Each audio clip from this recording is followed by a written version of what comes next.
ഈശോയെ, നിന്റെ രാജ്യത്വം, നീ എങ്ങനെയാണ് രാജാവാണ്, എങ്ങനെയുള്ള രാജാവാണ് എന്ന് തിരിച്ചറിയാനുള്ള കഴിവ് തരിക.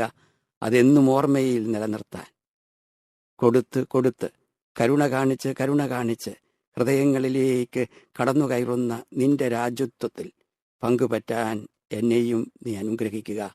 നിന്നിൽ നിന്നും കാരുണ്യം ഓരോ ദിവസവും സ്വീകരിക്കുന്നത് തിരിച്ചറിയാൻ, ആ കാരുണ്യം പരിമിതികളില്ലാതെ കൊടുക്കാൻ, അതിലൂടെ മറ്റുള്ളവരുടെ ഹൃദയങ്ങളിൽ സ്ഥാനം പിടിക്കാൻ, അതിലൂടെ നിന്റെ രാജ്യത്വത്തിൽ പങ്കുപറ്റാൻ ഉള്ള വലിയ കൃപ തരണമേ. ആമേൻ.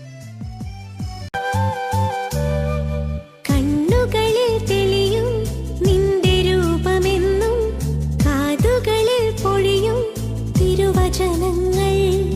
രാജരാജനേശുവേ, സർവലോകനാഥനേ, കൃപയരുളി